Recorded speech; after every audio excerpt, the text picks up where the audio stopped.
Assalamualaikum warahmatullahi wabarakatuh.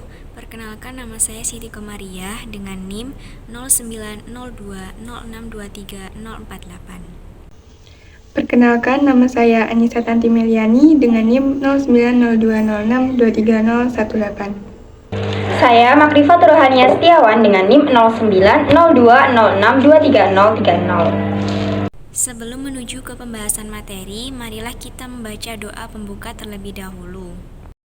Bismillahirrahmanirrahim. Raditu billahi rabba wa bil islami dina wa bi Muhammadin nabiyya wa rasula. Rabbi shrah li sadri wa yassir li amri wahlul 'uqdatam min lisani yafqahu qawli. Rabbi zidni ilman nafi'a warzuqni fahma. Rabbi yassir wa la tu'asyir. Rabbi tammim bil khair. Amin ya rabbal alamin. Sekarang kita akan membahas materi tentang ilmu munasabah. Nah, untuk pembahasan materi yang pertama yaitu tentang pengertian ilmu munasabah. Menurut bahasa, munasabah berarti persesuaian atau hubungan atau relevansi, yaitu hubungan atau persesuaian antara ayat atau surat satu dengan ayat atau surat yang lainnya, atau sesudahnya ataupun sebelumnya. Nah, adapun menurut istilah munasabah atau ilmu tanasub, al-ayat wa as-suwar ialah ilmu untuk mengetahui alasan-alasan penertiban dari bagian-bagian Al-Quran yang mulia. Nah, ilmu ini menjelaskan tentang segi-segi hubungan antara beberapa ayat atau beberapa surat Al-Quran. Pengertian ini tidak hanya memiliki makna persesuaian dalam arti sejajar dan paralel saja, melainkan yang kontraksi pun juga termasuk munasabah. Pembahasan yang kedua yaitu tentang latar belakang munculnya ilmu munasabah. Berawal dari kenyataan bahwa sistematika Al-Quran sebagaimana terdapat dalam Mushaf Utsmani berbeda dengan sistematika ayat-ayat Al-Quran menurut sejarah turunnya kepada Nabi. Apabila menurut sejarah, ayat yang pertama turun yaitu 5 ayat surat Al-A'laq, sedangkan menurut Mushaf Utsmani yaitu surat Al-Fatihah. Seperti Mushaf Ali yang menyusun kronologis turunnya ayat dimulai dengan ayat Iqra, sedangkan ayat lainnya disusun berdasarkan tempat turunnya Makkiyah kemudian Madaniyah. Sedangkan menurut Mushaf Ibnu Mas'ud berpendapat bahwa surat dimulai dengan surat Al-Baqarah, kemudian An-Nisa, lalu surat Ali Imran. Dengan perbedaan pendapat ini, maka tidak heran muncullah pemikiran dari para ulama tentang ilmu munasabah yang menekuni ulum Al-Quran. Maka dari itu munculnya pemikiran ilmu munasabah tidak terlepas dari sejarah awal turunnya ayat pertama. Perbedaan ini karena adanya mushaf-mushaf ulama yang berpendapat tentang urutan suratnya yang bervariasi. Pembahasan selanjutnya yaitu macam-macam munasabah dalam Al-Quran. Ditinjau dari segi sifat munasabah atau keadaan persesuaian dan persambungannya, maka munasabah itu ada dua macam. Yang pertama, persesuaian yang nyata atau zahir al-irtibat, yaitu persesuaian yang tampak jelas.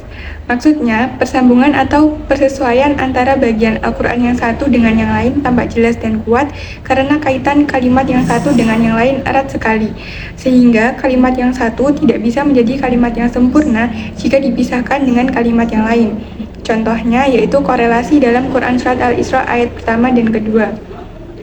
Pada ayat pertama Quran Surat Al-Isra berbunyi A'udzubillahi minasyaitonirrajim. Bismillahirrahmanirrahim.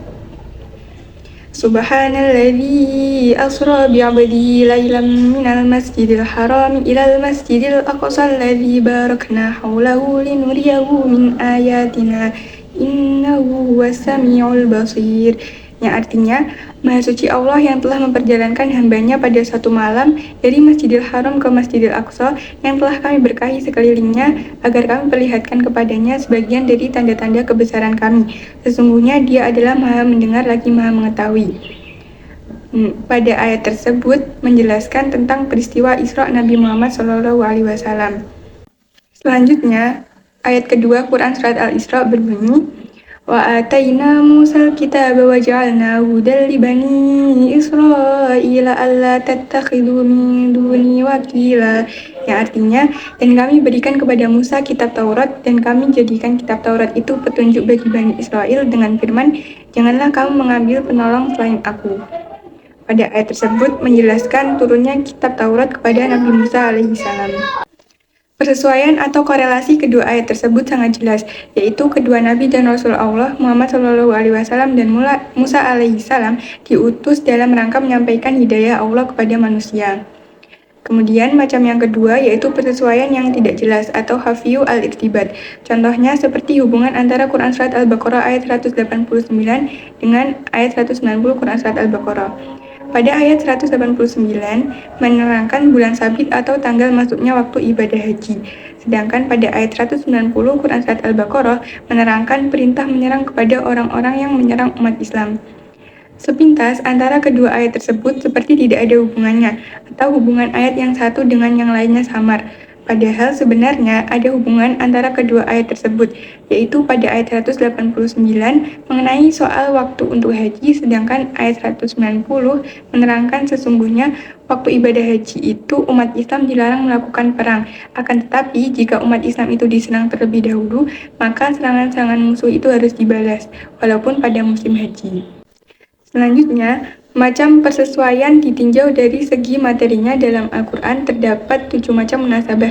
Yang pertama, munasabah antara surah dengan surah sebelumnya. Yang kedua, munasabah antara nama surah dengan isi atau tujuan surah. Yang ketiga, hubungan antara fawati aswar atau ayat pertama yang terdiri dari beberapa huruf dengan isi surah. Yang keempat, hubungan antara kalimat dengan kalimat lain dalam satu ayat. Yang kelima, hubungan antara satu ayat dengan ayat lain dalam satu surah. Yang keenam, hubungan antara ayat pertama dengan ayat terakhir dalam satu surah. Dan yang ketujuh, hubungan antara penutup surah dengan awal surah berikutnya. Kemudian, adapun dasar munasabah dalam Al-Quran. As-Satibi menjelaskan bahwa satu surah walaupun dapat mengandung banyak masalah, namun masalah-masalah tersebut berkaitan antara satu dengan yang lainnya. Sehingga seseorang jangan hanya mengarahkan pandangan pada awal surah, tetapi hendaknya memperlihatkan pula akhir surah atau sebaliknya. Karena bila tidak demikian akan terabaikan maksud ayat-ayat yang diturunkan itu. Ilmu munasabah dapat berperan mengganti ilmu asbabun nuzul apabila kita tidak dapat mengetahui sebab turunnya suatu ayat, tetapi kita bisa mengetahui adanya relevansi ayat itu dengan ayat lainnya. Sehingga di kalangan ulama timbul masalah mana yang didahulukan antara mengetahui sebab turunnya ayat dengan mengetahui hubungan antara ayat itu dengan ayat lain. Segolongan dari antara para ulama Islam ada yang berpendapat bahwa ayat-ayat Al-Quran itu satu dengan yang lain ada hubungannya, selalu ada relevansinya dengan ayat atau surat yang lain. Ada pula yang berpendapat bahwa hubungan itu tidak selalu ada, hanya memang sebagian besar ayat-ayat dan surah-surah ada hubungannya satu sama lain. Di samping itu, ada pula yang berpendapat bahwa mudah mencari hubungan antara suatu ayat dengan ayat yang lainnya, tetapi sukar sekali mencari hubungan antara suatu surat dengan surah yang lain. Pembahasan selanjutnya adalah mengenai faedah ilmu munasabah. Secara umum, ada 4 hal yang menunjukkan kegunaan dan pentingnya kajian munasabah dalam Al-Quran. Yang pertama adalah mengetahui korelasi antara ayat dengan ayat atau surat dengan surat untuk membuktikan bahwa Al-Quran merupakan satu kesatuan yang utuh, tersusun secara sistematis dan berkesinambungan, walaupun diturunkan secara terpisah-pisah dalam rentang waktu sekitar 23 tahun. Hal ini akan memperkuat keyakinan bahwa Al-Quran merupakan mukjizat dari Allah Subhanahu wa Ta'ala. Yang kedua, munasabah memperlihatkan keserasian susunan redaksi ayat-ayat maupun kalimat-kalimat Al-Quran, sehingga keindahannya dapat dirasakan sebagai hal yang sangat luar biasa bagi orang yang memiliki dauk Arabi. Yang ketiga, mengetahui persambungan atau hubungan antara bagian Al-Quran, baik antara kalimat-kalimat atau ayat-ayat maupun surah-surahnya yang satu dengan yang lain, sehingga lebih memperdalam pengetahuan dan pengenalan terhadap kitab Al-Quran dan memperkuat keyakinan terhadap kewahyuan dan kemujizatannya. Yang keempat, ilmu munasabah akan sangat membantu dalam menafsirkan ayat-ayat Al-Quran setelah diketahui hubungan sesuatu kalimat atau sesuatu ayat dengan kalimat atau ayat yang lain, terutama terhadap ayat-ayat yang tidak memiliki asbab an-nuzul, sehingga sangat mempermudah pengistimbatan hukum-hukum atau isi kandungannya. Selanjutnya adalah urgensi munasabah dalam penafsiran Al-Quran. Secara global, ada dua arti penting munasabah sebagai salah satu metode untuk memahami Al-Quran. Pertama, dari sisi balaghah. Korelasi antara ayat dengan ayat menjadi keutuhan yang indah dalam tata bahasa Al-Quran, dan bila dipenggal maka keserasian, kehalusan, dan keindahan ayat akan hilang. Kedua, ilmu ini memudahkan orang memahami makna ayat atau surat, sebab penafsiran Al-Quran dengan ragamnya jelas membutuhkan pemahaman korelasi antara satu ayat dengan ayat lainnya. Akan fatal akibatnya bila penafsiran ayat dipenggal-penggal sehingga menghilangkan keutuhan makna. Ilmu munasabah dipahami sebagai pembahasan tentang rangkaian ayat-ayat beserta korelasinya dengan cara turunnya yang berangsur-angsur dan bertema-tema serta penekanannya yang berbeda. Ketika menjadi sebuah kitab, ayat-ayat yang terpisah secara waktu dan bahasan itu dirangkai dalam sebuah susunan yang baku. Secara singkat, manfaat munasabah dalam memahami ayat Al-Quran ada dua, yakni memahami keutuhan, keindahan, dan kehalusan bahasa, serta membantu kita dalam memahami keutuhan makna Al-Quran itu sendiri. Untuk menemukan korelasi antar ayat, sangat diperlukan kejernihan rohani dan rasio agar kita terhindar dari kesalahan penafsiran. Kami akan mengakhiri pembahasan pada video kali ini dengan membaca doa penutup. Rabbi fanfa'na bi barakatihim wa dinal husna bi hurmatihim wa amitna fi tariqatihim wa mu'afatim minal fitani. Subhanakallahumma wa bihamdika asyhadu an la ilaha illa anta astaghfiruka wa atubu ilaik.